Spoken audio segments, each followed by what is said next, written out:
Doctor Meshram साहेब आहे आणि मी आहे, एटीसी आमच्या तुमच्या एटीसी पण आहे. या मुलांच्या ज्या काही मागण्या आहेत, आता 5 दिवस झाले इथे बसून आहे, मार्ग काढला पाहिजे ना.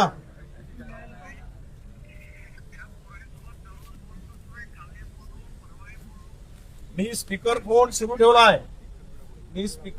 ठेवलाय. हा हो, बघा असं आहे तुम्हाला या 50 ऐका ना, एक मिनिट. तुमच्या या 50,000 जागा कधीपासून आहेत?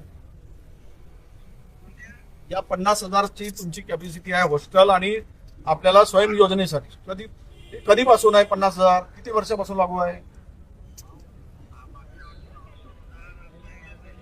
हा, आणि हॉस्टेलचे म्हणजे बरं, हे आता आपण 11चा सेन्सस नंतर आत्ताचा नवीन सेन्सस मध्ये जे पॉप्युलेशन ग्रोथ झाली त्यानुसार हे आहे का? आणि पॉप्युलेशनही आपण धरलं तरी नाही. एक माझं ऐकून घ्या.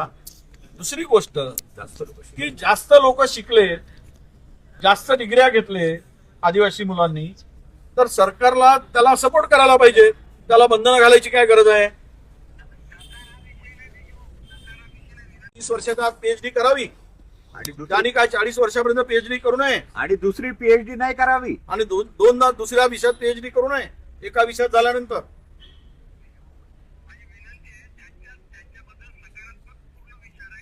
पण डॉक्टर साहेब मग जीआर का काढला नाही का? अरे सुधारित म्हणजे 26 पासून 30 पर्यंत नेण्याचं तुमचं लॉजिक काय हे तर समजून सांगा. आणि वयाची अट का टाकता तुम्ही? पहिले वयाची अट बाजूला करा. त्यांची मेन मागणी काय आहे? वयाची अट पूर्णपणे बाजूला करा तुम्ही. नाही, आमदार संजय मेश्राम बोलतोय. उमरेड विधानसभा एकमेव आमदार आहे साहेब नागपूर जिल्ह्याचा. हा बोला.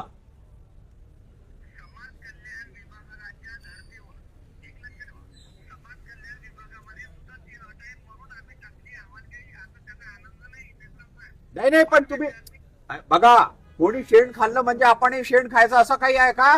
आता मी पहिले तो बरा झाला तुम्ही आता मला सांगितलं पहिले जाऊन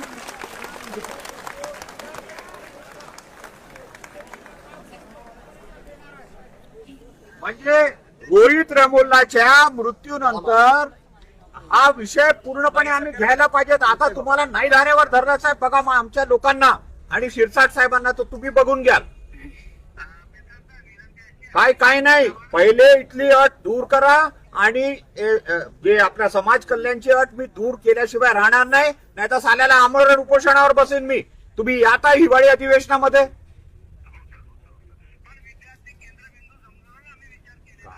अरे कसला केंद्रबिंदू?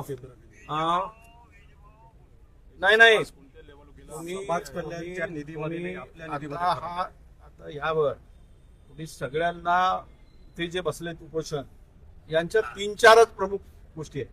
तेवढ्यावर चर्चा करून हो म्हणा की लोक आणि मला बोलवा ना, यांना बोलवा, सगळ्यांना आमदारांना आणि प्रतिनिधींना. मी पण येतो.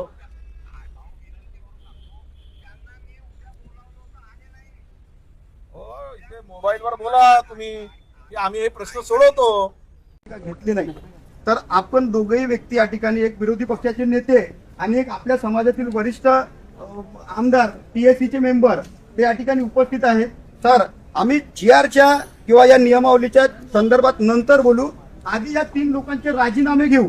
तोपर्यंत आमदार हे आंदोलन सुटणार नाही आणि दुसरे जेव्हा मंत्री येतील तेव्हापर्यंत हे आंदोलन सुरू राहतील आणि ते जेव्हा आमच्या काम ते याच्यावर बोलतील तेव्हा आंदोलन सुटेल. आधी आम्ही राजीनाम्यावर बोलू नंतर. हे आमच्यासोबत खोटं बोलतायत.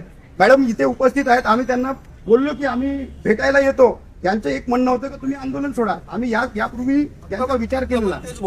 आम्ही यापूर्वी सर आंदोलन सोडलेले आहे. आंदोलन काय सोडा म्हणताय? आम्ही यापूर्वी विद्यार्थ्यांवर चर्चा केली पण त्यांनी आमचा विश्वास अजूनही जिंकलेला नाही. चर्चेच्या माध्यमातूनच आंदोलन सुटेल ना. तुम्ही आंदोलन सोडा आणि नंतर मग आम्ही चर्चा करू. ही अट बरोबर आहे का? नाही आहे. नाही आता पहिले चर्चा करा. 4 लोक तयार झालेले आहेत. भाऊंनी आता सांगितलं त्याला उद्या चर्चा करा, आहे ना. चर्चा करा आणि त्यानंतरच मग बाकीचं केव्हा आंदोलन सोडायचं आहे की नाही सोडायचं आहे. तर आम्ही उद्या बसतो. भाऊ चालतील राहुल आणि ते त्यांचं एक झालं. काशीजी या तुम्ही.